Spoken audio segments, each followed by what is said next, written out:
Bé, bon dia. Continuem a la segona part d'aquesta jornada. El meu nom és soc en Francesc Rivera, gerent del clúster d'eficiència energètica, i en primer lloc em voldria donar les gràcies a l'Ajuntament de Granollers per permetre'ns participar en aquest cicle tècnic de jornades sobre l'energia, la indústria i en concret en aquesta jornada destinada a les energies renovables. Per nosaltres creiem que és un element molt important el de poder traslladar a la indústria, un dels sectors més intensius en el que és el consum energètic, noves possibilitats de millorar el seu comportament energètic. Històricament, per a un sector com el nostre, el sector industrial potser ha estat el més àrid, el més complicat a l'hora de plantejar propostes per la complexitat associada als propis processos, i des del clúster creiem que l'aposta que fa l'ICN en aquest cas, que abans en Francesc ens ha avançat amb el Pla d'Eficiència Energètica a la Indústria i altres iniciatives que s'estan duent a terme, doncs van en un bon camí per tal de millorar aquest comportament. En aquesta segona part de la jornada em toca moderar les dues taules en les que presentarem diversos casos d'èxit. En aquesta primera, en els casos d'èxit d'autoconsum elèctric, em plau presentar un projecte desenvolupat per un dels socis del clúster, en aquest cas Sud Renovables, que està representat per en Manel Romero, i conjuntament amb els usuaris, amb els que realment han de validar que realment les propostes que moltes vegades es plantegen i que abans s'han plantejat en la primera de les taules rodones realment tenen un retorn i que realment són favorables per la millora de la competitivitat de les empreses, que entenc que és el que busquem amb aquestes solucions. Bé, jo res més. Se m'ha dit que moderi, jo crec que més que moderar simplement em tocarà veure que us ajusteu amb horari. Després, si de cas, presentaré també l'Alberto Jiménez, que és el cap de formació i suport tècnic de Baxi, un altre dels socis del clúster, que presentarà una altra iniciativa molt propera, en aquest cas aquí a l'emplaçament en què ens trobem. Bé, sense més, si voleu, Manel, us dono pas. Sí, bon dia a tothom. Gràcies. No. Ara sí, no? Molt bé. Deia bon dia a tothom, gràcies Francesc per la presentació, també a Granollers Mercat per convidar-nos. Jo venim a parlar d'autoconsum, abans ja en Daniel i el Francesc s'ha comentat també, i em plau també explicar un cas on també vull agrair a l'Albert i al Xavi que ens acompanyin, que al final són els usuaris, i crec que el missatge té més força si inicialment ells expliquen una miqueta la motivació de per què van apostar per aquest projecte. I la nostra presentació, que aquesta mitja hora que tenim, hi ha una primera part que Vegetàlia, jo vull que ens van demanar, jo crec que d'això si podien venir a explicar la seva experiència, i després la segona part ja entra jo en un tema més tècnic per explicar el perquè de la instal·lació. Doncs Xavier, com vulguis. Hola, sí, escolta'm, abans que res agrair la invitació, en aquest sentit estem contents de poder estar aquí i poder compartir amb tots vosaltres una mica el que ha estat aquesta experiència. Jo parlaré molt poc, parlaré 5 minutets, perquè jo entenc que el component tècnic i el component de com a les diferents fases del projecte i com ha anat tot plegat, aquí en Manel és qui us ho pot explicar millor. Nosaltres, com ha dit en Manel, som usuaris.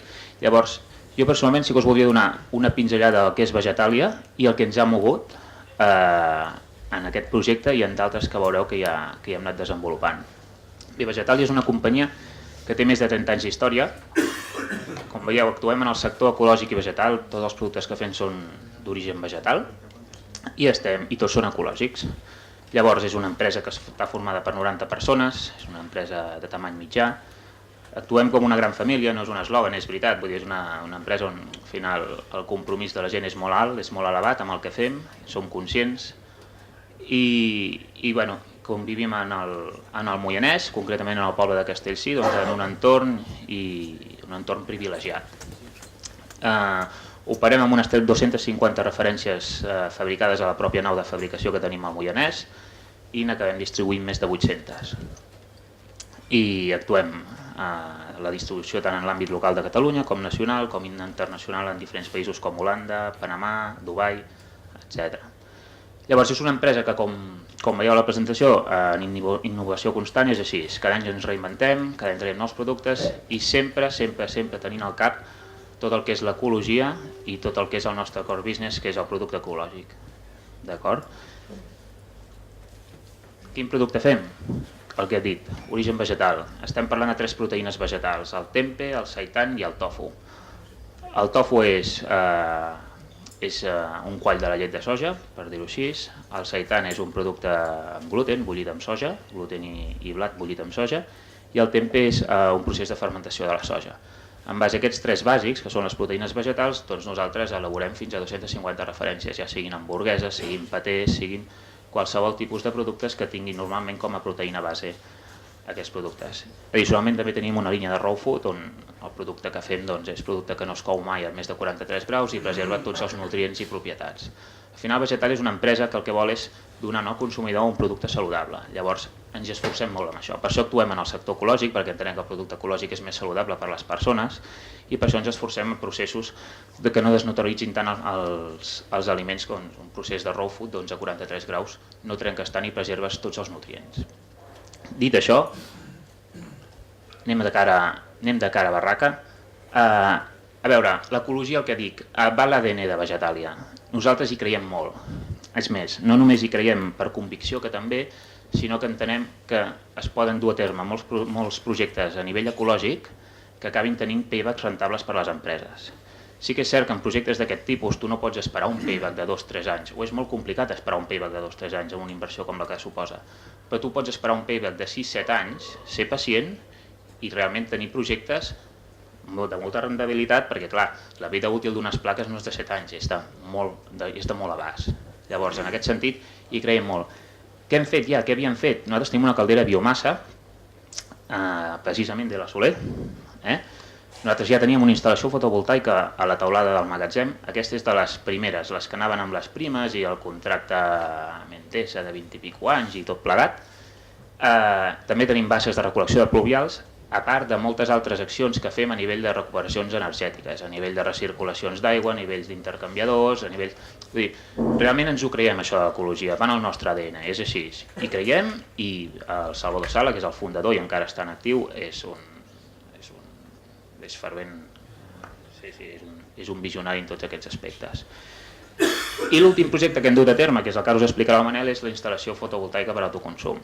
Nosaltres n'estem molt contents. Nosaltres, la idea neix del fundador, precisament, de posar plaques solars en l'obrador, en la nau de producció, i neix amb la idea de reduir el consum energètic, o de reduir el consum energètic de companyia i guanyar-lo com a autoconsum. Fent aquesta inversió, nosaltres el 20% del consum que abans consumíem Endesa, ara el tenim per autoconsum. Hem calculat més o menys que és el 20%. I aprofitant aquest projecte també es va fer, jo crec, una bona jugada en aquest sentit, pensant en les persones i també pensant en el medi ambient, que és que nosaltres teníem la placa d'uralita a tota la teulada i el que vam fer amb el procés de desamiantat corresponent és treure les plaques d'uralita, posar una placa sàndwich a tota la teulada i posteriorment posar les plaques solars. I la veritat és que n'estem molt contents, convençuts, els números surten i la veritat és que la feina es va fer ràpida, neta i bé. Per tant, en aquest sentit, agrair Sud Renovables perquè estem contents i això funciona, i funciona bé i no dona cap problema. D'acord? A partir d'aquí, la paraula al Manel, la part més tècnica.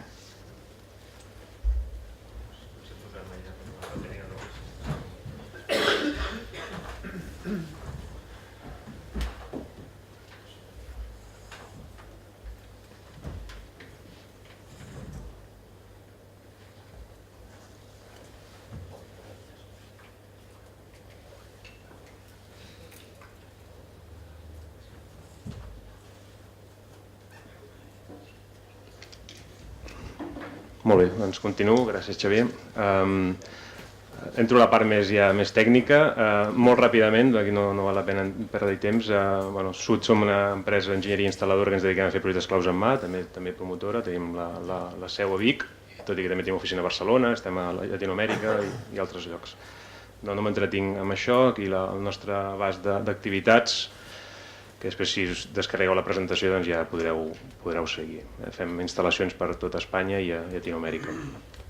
Molt bé, anem a l'autoconsum. Jo em centraré en l'autoconsum fotovoltaic, tot i que és un tema elèctric, però jo crec que a dia d'avui on s'estan demostrant més casos és amb el tema fotovoltaic, on jo crec que hi ha una possibilitat més gran ara a curt termini de fer instal·lacions és en el tema fotovoltaic.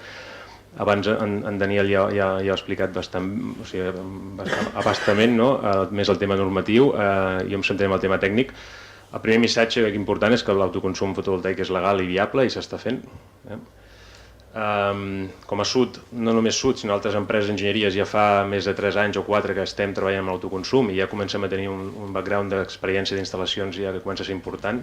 Per tant, no estem parlant d'una cosa recent, sinó que ja, com dic, fa 3 o 4 anys que es fan instal·lacions fotovoltaiques per autoconsum a Catalunya i a Espanya. Això també ens ha permès, durant aquests anys que hi ha hagut esborranys i canvis normatius i ara amb el recent Real Decret, doncs també comencem a tenir una mica d'experiència amb el tema de tramitació i aquí també va un consell a les enginyeries instal·ladores, és que defensin també els drets del consumidor i que hi ha altres maneres de veure les instal·lacions que les distribuïdores moltes vegades per defecte ens posen sobre la taula. Sovint ens volen imposar el seu vademecum, no? I aquí no estem parlant d'instal·lacions noves de nou subministrament, sinó instal·lacions d'autoconsum que van connectades a xarxa interior i per tant a nivell tècnic això implica, i a nivell normatiu, diferències importants, no? I aquí jo crec que hem de lluitar per facilitar, que ja el Real Decret de per si ja és prou complexa com perquè les distribuïdores encara ens ho posin més difícil, no? Per tant, lluitem, no? Una pinzellada que també el Daniel abans ho ha dit, el sector d'Espanya, si l'heu seguit, doncs aquí veieu l'evolució d'instal·lacions, el 2008, quan hi havia les primes, doncs el creixement que va tenir el sector, llavors ja coneixeu la història, portem 7 anys de penúries importants en el sector i això és el que en jornades com avui esperem que el tema es pugui revertir. Això és Espanya, però per sort el model també ha canviat, o sigui, abans a Espanya es feien horts solars, grans instal·lacions i ara el que estem fent és apropar a la generació al punt de consum, que això també des del punt de vista tècnic és el que té més sentit. Al món, com deia, per sort el tema està molt diferent. Aquí veieu en aquest gràfic, el 2008, la barra aquesta blava és aquell pic tan alt que semblava que ens haguéssim tornat bojos a Espanya el 2008, doncs el món no ha fet més que anar creixent cada any el número d'instal·lacions fotovoltaiques. I això ha tingut una repercussió molt important que també això explica perquè les empreses han pogut subsistir, que és perquè els preus, com ara explicaré, han anat baixant. Una dada, el 2015 doncs, a Espanya hem fet el 0,09% del total que s'ha fet al món, quan el 2008 vam fer el 35%. O sigui, el pes específic d'Espanya dins el sector fotovoltaic ha caigut en picat, ja pràcticament ha desaparegut a nivell de dades. Bé, aprofito també aquest tipus de xerrades per mites que arrossega el sector fotovoltaic, que jo crec que és important que el anem recordant perquè no són mites i que no són certs, almenys ja no ho són. El primer és que la fotovoltaica requereix més energia per fabricar-se de la que generarà en tota la seva vida útil. Això era cert l'any 55, quan hi havia les primeres cèl·lules, així a nivell comercial, però veiem en aquest gràfic que el retorn energètic de les plaques fotovoltaiques ja el tenim per sota d'un any. Per tant, aquest primer mite, jo sempre m'agrada aprofitar aquest moment que tinc per explicar-lo. Estem parlant d'una tecnologia, abans també s'ha dit, que és madura, tant des del punt de vista teòric, tècnic, econòmic. Per tant, ja fa molts anys que s'apliquen aquestes tecnologies i hem arribat a un punt de maduresa tecnològica molt important. El segon mite, i aquest és el més important, també es diu la fotovoltaica és cara. Això no fa tants anys, això sí, és cert que fa 4 o 5 anys ho era, però aquí veieu l'evolució del preu del silici, de les cèl·lules de silici cristal·lí, doncs veieu la baixada que ha tingut dels últims anys. Avui en dia estem a preus, si això són preu de cèl·lules, si mirem preu d'instal·lació, nosaltres el 2005 fèiem instal·lacions claus en mà a 6.000 euros al quilowatt, avui en dia n'estem fent per poc més de 1.000 euros, 1.500 euros, depèn del tamany de la instal·lació.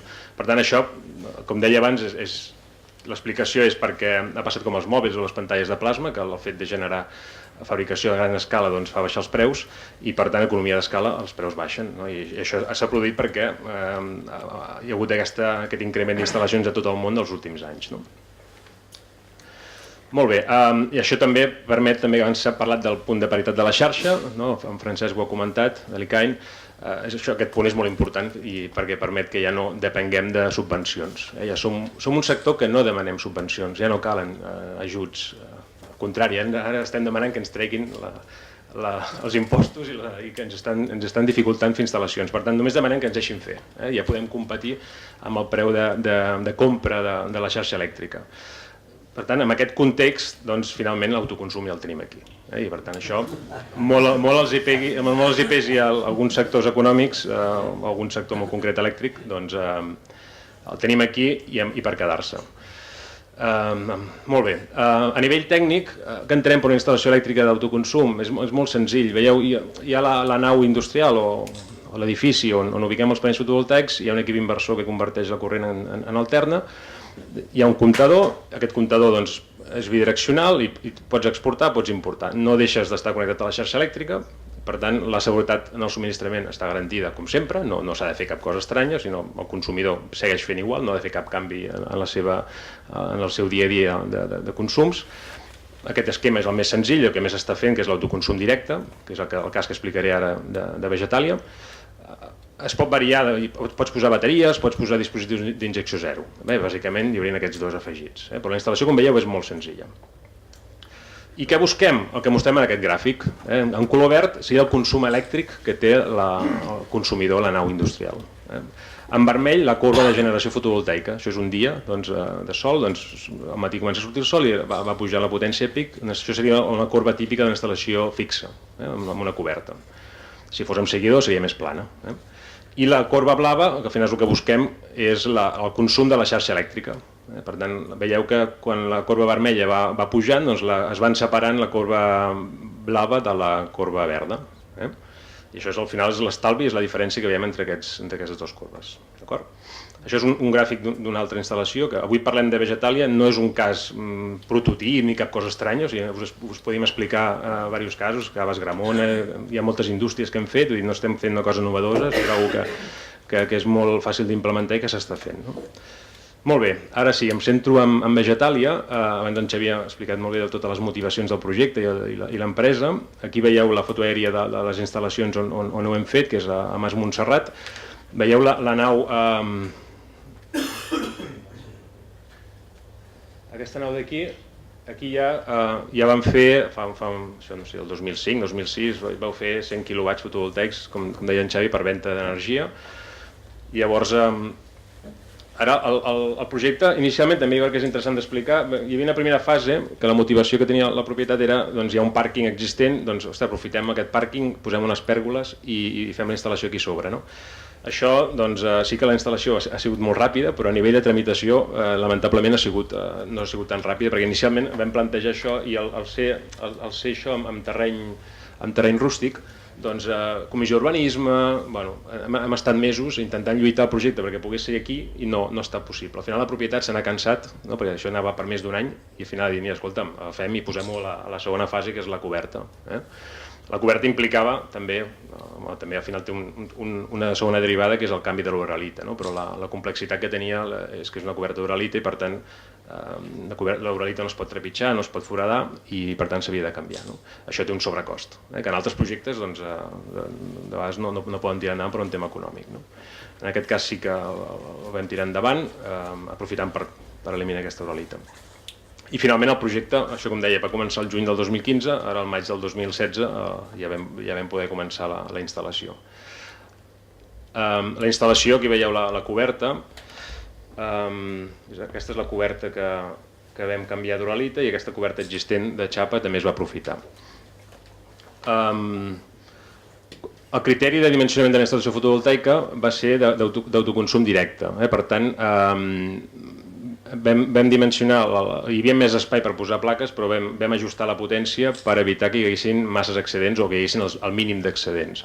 No passa res si hi ha excedents, a nivell legal tu els pots injectar a la xarxa i els vens, el que passa que els vens a preu de mercat, per tant ja no és un estalvi que tens entre 8-12 cèntims depenent del consum que tinguis, de les primes, de les tarifes que tinguis, sinó que estàs venent a 4,5, 5 cèntims, per tant ja no és tan interessant.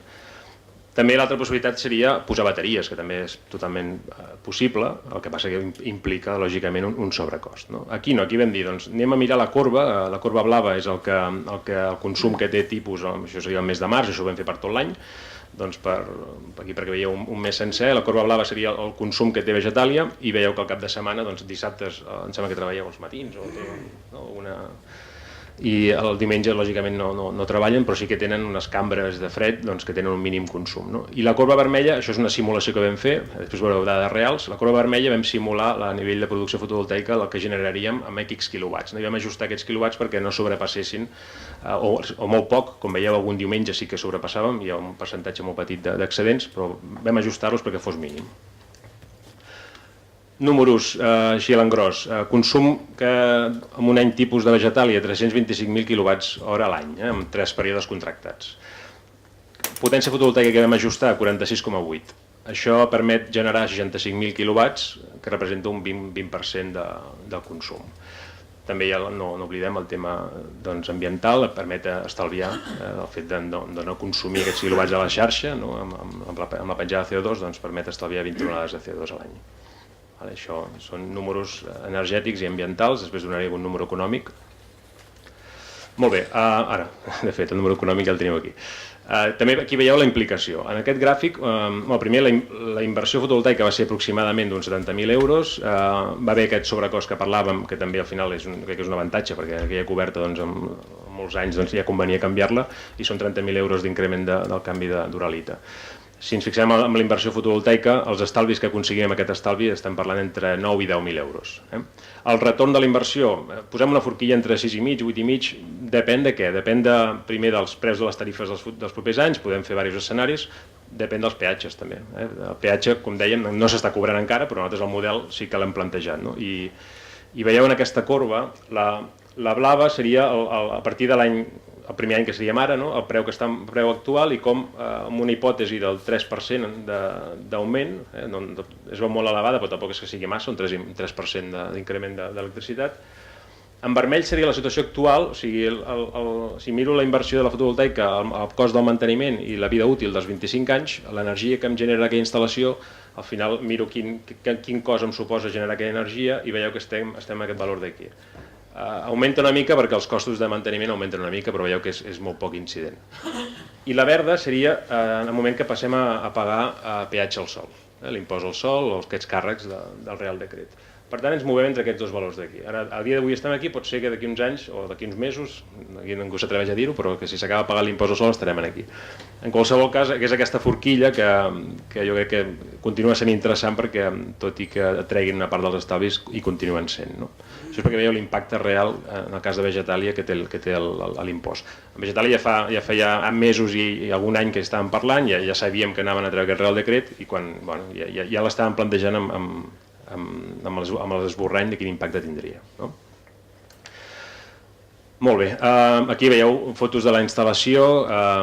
Aquí, com veieu, hem aprofitat dues cobertes que tenien inclinacions diferents. La coberta d'uralita, que és la que es va canviar per aquesta xapa sàndwich verda, doncs té aquesta inclinació més idònia, més o menys uns 15 graus d'inclinació. La coberta vermella tenia menys inclinació, llavors el que vam fer aquí, perquè tot el camp fotovoltaic tingués la mateixa inclinació i orientació, doncs vam aixecar les plaques a la coberta aquesta d'aquí. Bàsicament aquí parlar que hi ha 180 panells de 260 watts de la marca REC, dos inversors costal de 20 quilowatts i les estructures són de l'empresa Barcelona C-Solar. Llavors, veieu, bàsicament, la instal·lació és això, no hi ha més. Les plaques, el camp fotovoltaic, baixen els cables i aquí en l'inversor el quadre de proteccions i d'aquí ens aniríem al quadre de comptador general del client. Ara en el Real Decret fan posar un comptador al costat de l'altre comptador, el comptador de generació.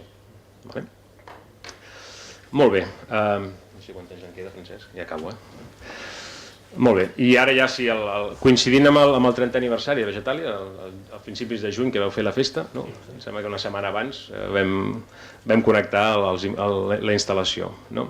I això sí que són dades ja reals de funcionament de la instal·lació, això són els primers dies de setembre. En vermell veieu el que hem anat generant amb la planta fotovoltaica, en verd seria el consum que té elèctric la nau i en blau veieu el consum de xarxa. Veieu que a la que la fotovoltaica comença a aparèixer, la corba blava tendeix a anar cap avall. I de moment aquí no hi ha hagut excedents, hem anat algun diumenge, sí que estem a prop d'excedents aquí, però gairebé. Per tant, a nivell pràctic, el funcionament està sent aquest. I jo crec que ja no tinc res més. Després, preguntes, això, quan vulgueu en parlem. Gràcies, Manel. En tot cas, tal com hem fet amb l'anterior taula, deixem les preguntes, si us sembla, pel final de les dues intervencions. I ara donaríem pas a l'Alberto Jiménez, que és el cap de formació i suport tècnic de Baxi, que ens presentarà un projecte que s'ha fet molt a prop d'aquí, jo diria que en el propi polígon en el que ens trobem, el polígon Congost, i en el que veurem també diverses aplicacions d'energies renovables per a la generació d'autoconsum tant de calor com elèctric.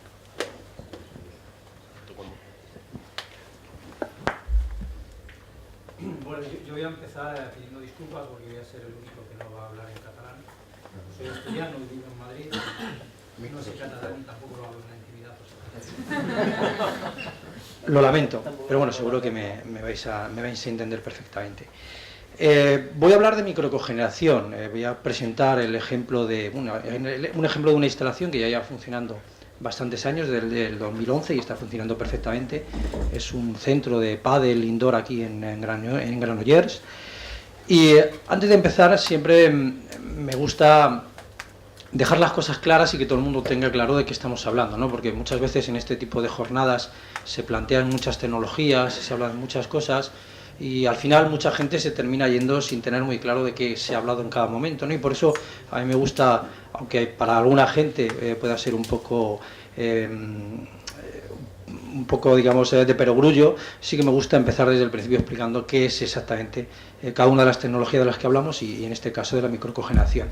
Básicamente la microcogeneración se trata de una máquina, es una máquina, normalmente un motor de combustión interna, que quema gas, ¿de acuerdo? Es decir, que produce emisiones de CO2 y gases contaminantes.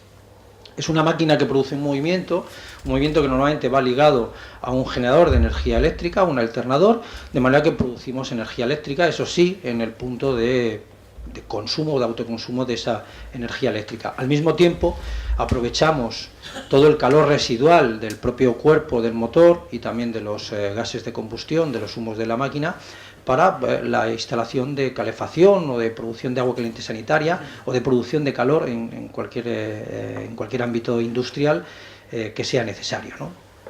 Más o menos, si queremos echar unas cuentas así en números muy vastos, podríamos suponer, obviamente esto depende mucho de las máquinas y de la tecnología, pero podríamos suponer que del 100% de combustible que consume la máquina de microcogeneración, aproximadamente un 30% se puede utilizar para producir energía eléctrica y un 70% aproximadamente para producir calor. La pregunta principal es, ¿y por qué esto es interesante? ¿Por qué es interesante gastar gas para producir energía eléctrica y calor al mismo tiempo?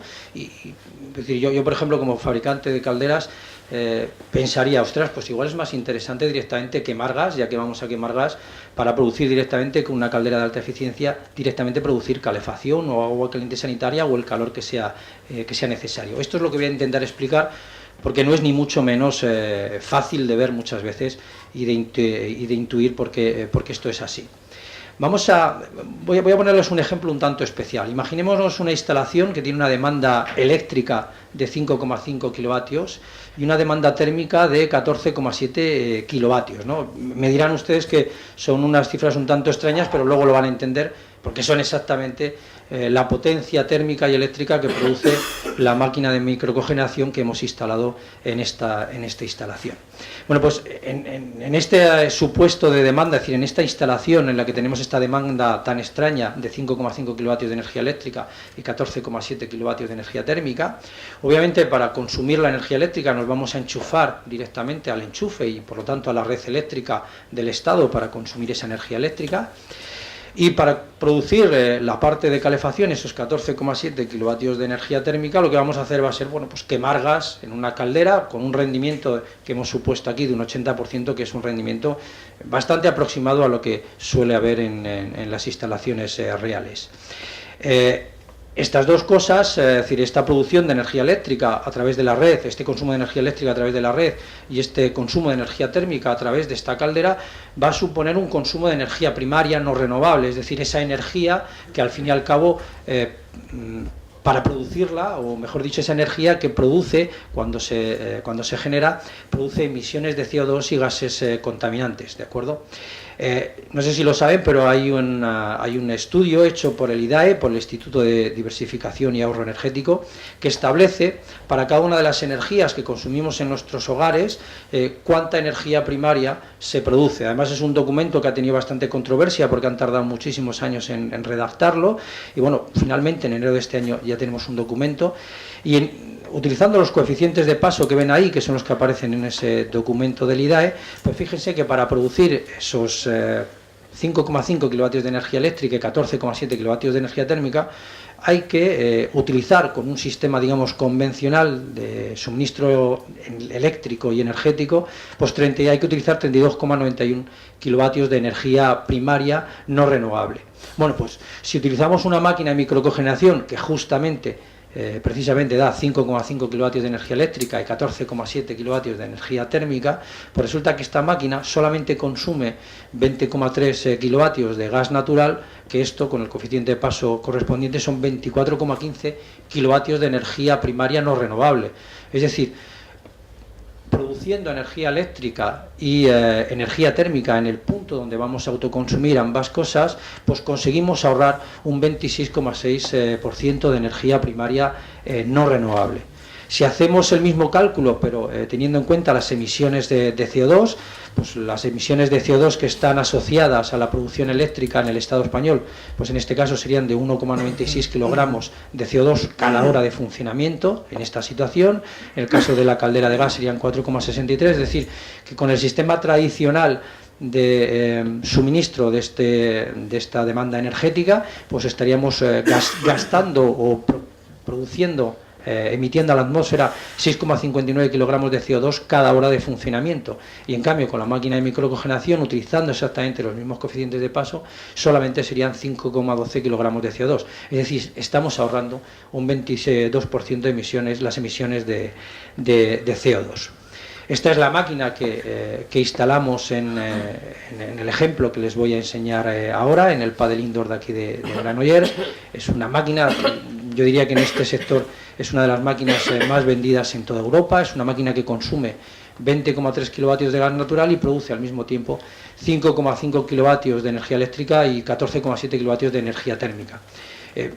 Decirles solamente de esta ficha, que quizás para mí lo más interesante es que, según la clasificación energética de los aparatos de calefacción, que no sé si lo saben, es un nuevo etiquetado que se ha introducido a los equipos de calefacción y agua caliente sanitaria en septiembre del año pasado, esta máquina, y solo esta máquina, puede conseguir de momento la máxima clasificación, que son A y 2+, ¿de acuerdo? El funcionamiento interno de la máquina, tampoco voy a profundizar mucho en ello, pero bueno, no deja de ser un motor de un solo cilindro, es decir, como si fuera el motor de nuestro coche, pero con un solo cilindro, que cuando se pone en marcha empieza a mover ese generador trifásico y a producir energía eléctrica, y al mismo tiempo pues hay un circuito cerrado de agua que mantiene a una temperatura razonable el cuerpo del motor, y por lo tanto vamos aprovechando todo el calor que va saliendo del cuerpo motor o que se desecharía en el cuerpo del bloque motor. También aprovechamos el calor del humo de los gases de la combustión, también en nuestro caso incluso aprovechamos el calor del aceite de lubricación de todo el circuito, y esto lo utilizamos, como pueden ver ahí, para producir agua caliente a 83 grados de temperatura constante, para que se utilicen en la instalación de calefacción y de agua caliente sanitaria, pues para el uso que sea y para que las calderas no se pongan en marcha. Seríamos un poco ingenuos si solamente presentásemos una tecnología y pusiéramos en valor la parte, digamos, ecológica, es decir, el ahorro medioambiental que proporcionan estas tecnologías. Si no demostramos que también es rentable desde un punto de vista económico, ya les digo yo que venderíamos muy pocas máquinas. Vendemos pocas, pero venderíamos todavía menos. La rentabilidad económica de estas máquinas es muy fácil de intuirla, porque al fin y al cabo lo que estamos haciendo es cambiar kilovatios horas de gas natural, que están costando más o menos entre 4 y 6 céntimos el kilovatio hora, y los cambiamos de alguna manera por kilovatios hora de energía eléctrica, que cuestan entre 14 y 18 céntimos el kilovatio hora. Obviamente la relación no es 1 a 1, sino esto sería una máquina de hacer dinero, ¿de acuerdo? Pero bueno, sí que es cierto que si la máquina funciona un número suficiente de horas, un número suficiente de tiempo, sí que va aumentando poco a poco la rentabilidad de la máquina. Lo que ocurre es que cuando montamos instalaciones pequeñas en las que, por ejemplo, podría ser el caso de que en una vivienda unifamiliar pusiéramos una sola máquina para dar completamente el servicio de calefacción y de agua caliente sanitaria, funcionaría perfectamente como si fuera una caldera, pero desde el punto de vista económico, pues se tardaría mucho en recuperar la inversión de esta máquina, es decir, el sobrecoste que supone esta máquina con respecto al de una caldera convencional. Por eso, realmente, para que la rentabilidad económica sea importante con este tipo de tecnologías, hay que pensar siempre en instalar máquinas de microcogeneración que supongan solamente una porción muy pequeña de la potencia total que hace falta en esa sala de calderas, ¿de acuerdo?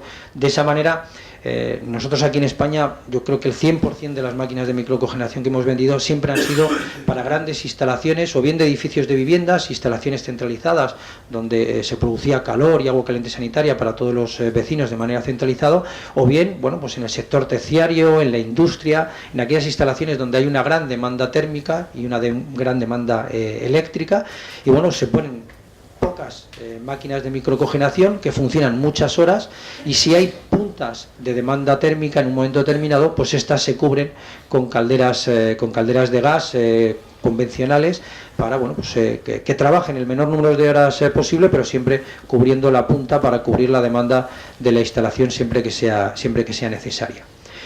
Cuando diseñamos una instalación donde vamos a instalar una máquina de microcogeneración, es muy importante buscar lo que llamamos la demanda base, o la demanda térmica base de la instalación. Es decir, queremos que la máquina de microcogeneración esté funcionando el mayor número de horas posible a lo largo del año.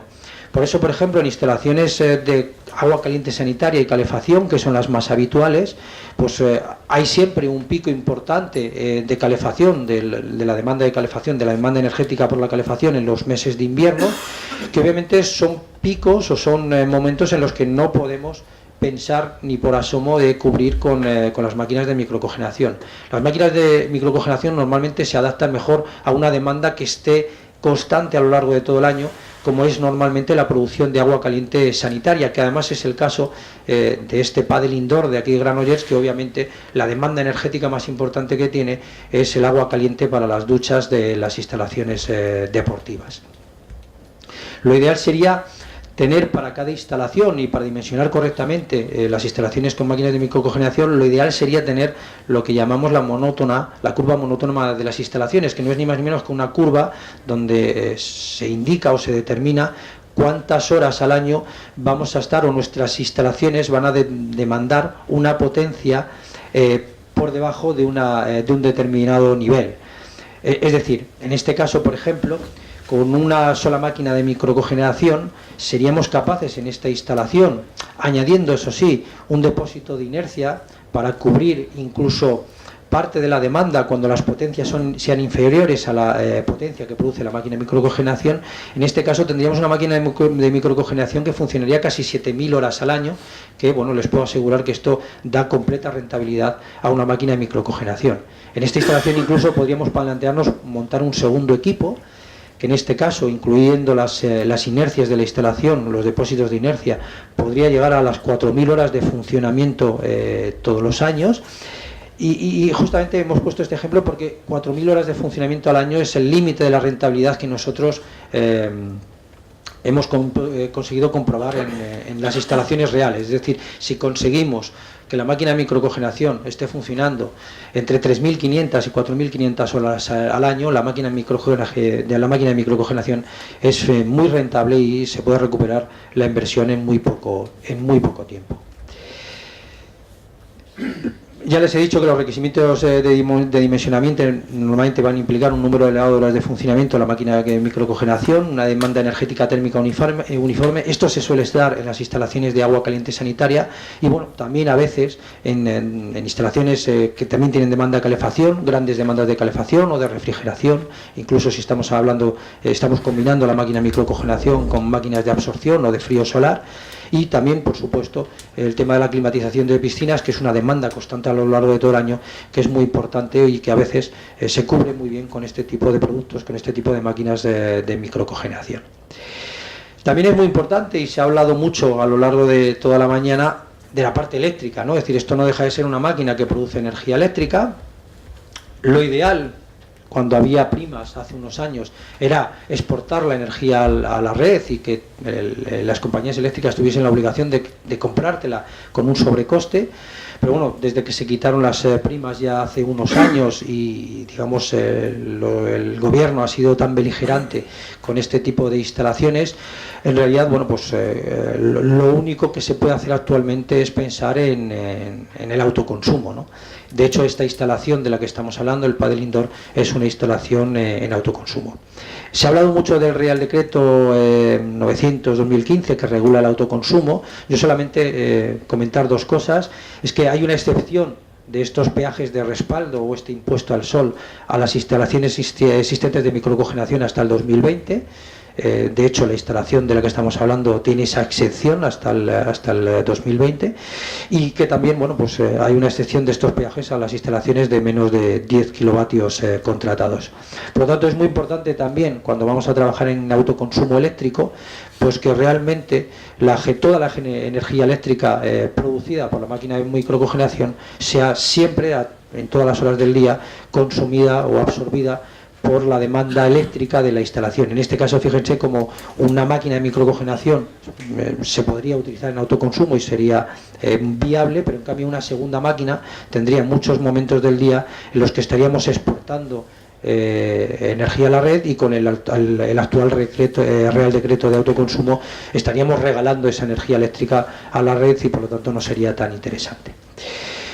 Les voy a pasar a explicar el ejemplo del Padel Indoor de aquí de Granollers. Decirles que nosotros, siempre que nos enfrentamos o que algún cliente nos pide que le hagamos un proyecto sobre una instalación de microcogeneración, siempre buscamos tres objetivos, ¿no? Primero, que haya un ahorro económico de combustible, es decir, que se bajen los costes de explotación de esa instalación, que la amortización sea razonable, que ahora verán cómo en este caso, en la instalación de Granollers, en realidad no era necesaria una amortización, porque en realidad se sustituyó la máquina de microcogeneración por la instalación de energía solar térmica obligatoria, con lo cual desde el principio la instalación ya estaba amortizada porque era más barata que la instalación de la energía solar térmica obligatoria.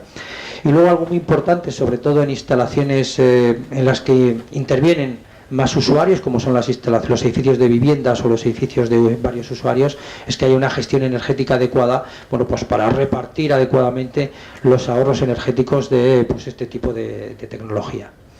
Este es el centro deportivo del que les estoy hablando, que seguramente ustedes, si son de la zona, lo conocerán. Es una instalación, un edificio de nueva construcción que se finalizó en el año 2011.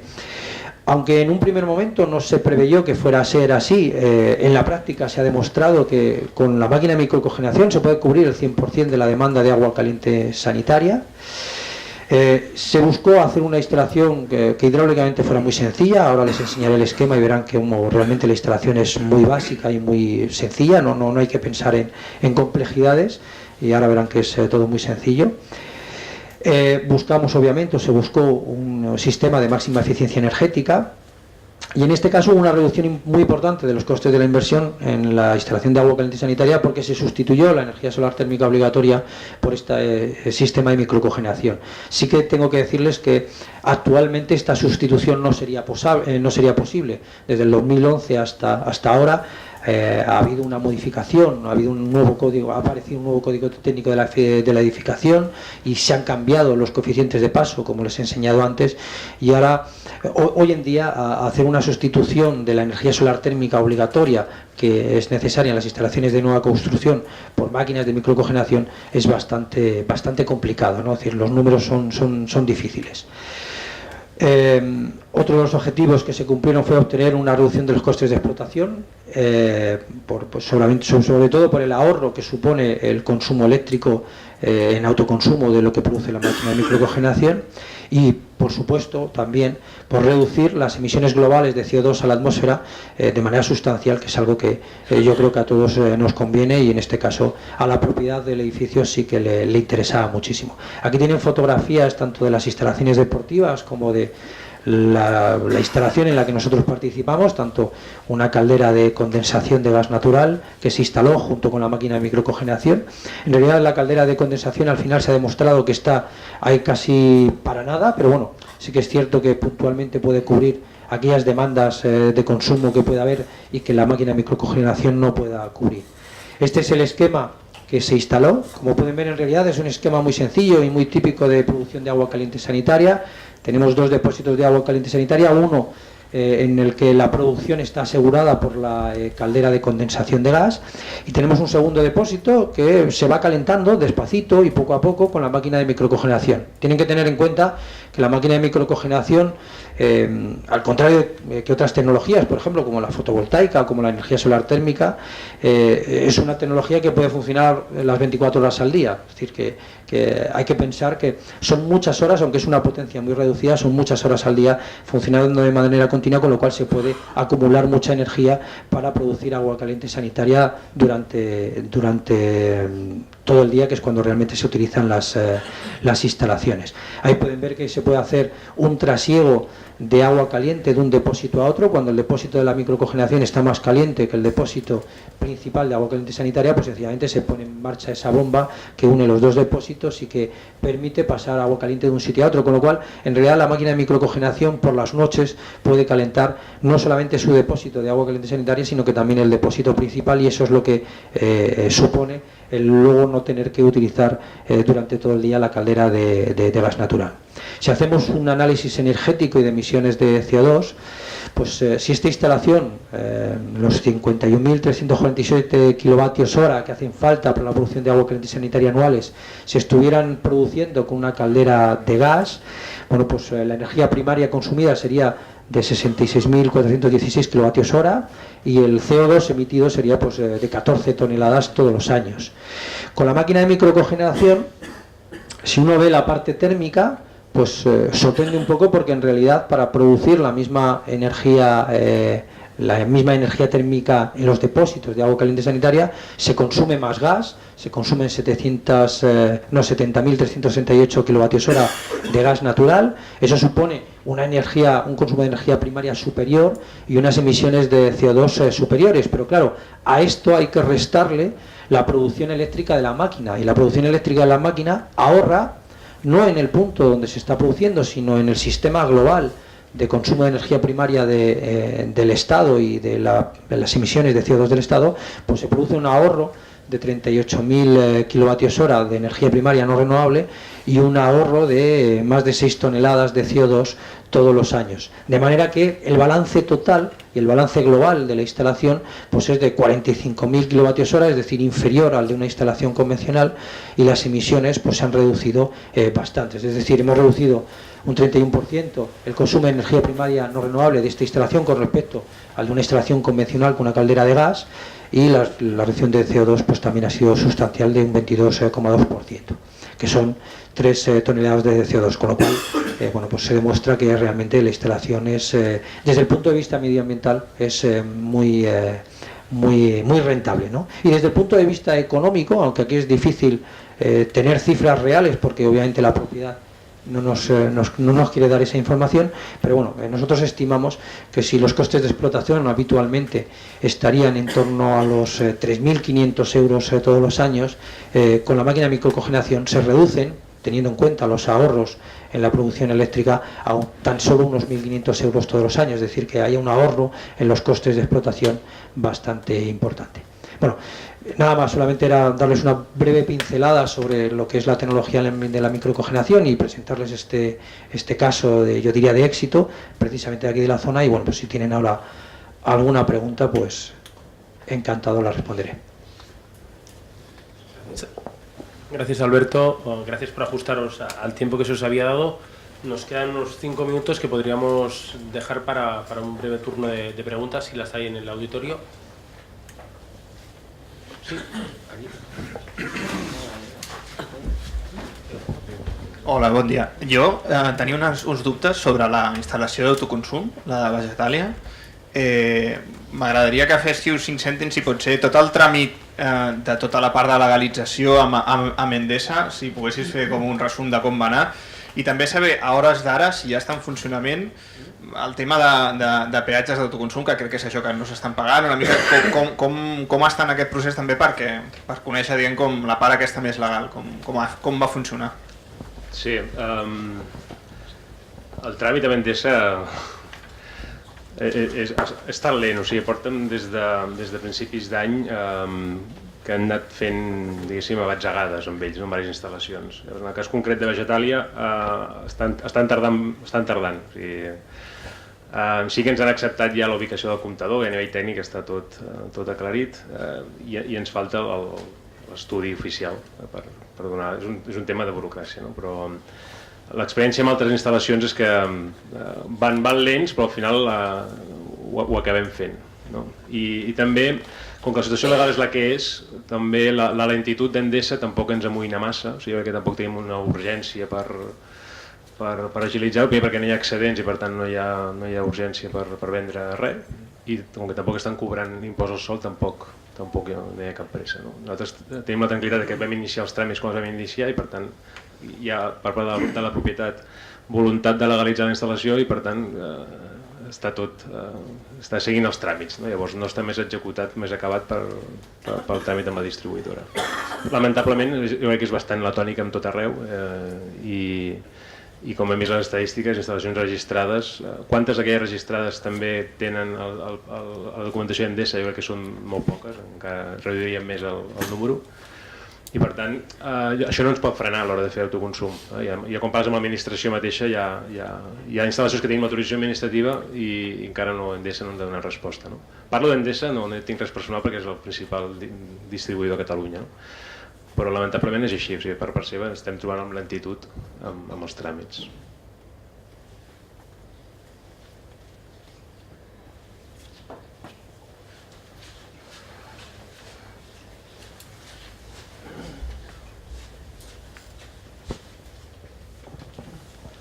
Hola, la meva pregunta és per al Xavier Cruz. Jo sóc el Pau Griver d'AESA Solar Ibèrica i m'agradaria saber, abans parlaves de les vostres instal·lacions, val? I de la vostra responsabilitat social corporativa una mica. M'agradaria saber com li arriba al client final aquesta informació i si li arriba. Jo crec que ens agradaria que li arribés més. Això ja t'ho avanço. A veure, nosaltres durant l'any sempre, quan fem bastantes celebracions a la finca on estem, a Castellcí, i en allà sí que el client, per exemple aquest any que va ser dels 30 anys, que any en fem quan fem anys, però aquest any dels 30 anys ja van haver com unes 1.500 persones, venen clients, consumidor final, venen distribuïdors, ve una mica tothom, i allà sí que ho poden palpar, perquè ho poden veure, perquè es fan visites guiades. Com més arriba? Visites a escoles, visites guiades durant l'any, tallers, tot això ho fem. Participem també en una sèrie de revistes, però sí que jo crec que aquí les revistes on participem hi arriba més al client la part més nutricional i de valor dels productes que no pas aquesta part. Jo crec que ho explotem poc, si vols la veritat. Jo crec que ho fem per convicció, perquè hi creiem, però que segurament en podríem treure més partit a nivell de comunicació. Sí, això m'apunta aquí l'Albert. A les xarxes socials també llancem missatges, i de tant en tant, vull dir, per exemple, aquest tema, vull dir, el vam transmetre, però jo continuo dient que realment ho podríem explotar més del que ho explotem. És el que et dic, és un tema de convicció i llavors a vegades no hi pensem tant de comunicar-ho, però sí que ho hauríem de fer més.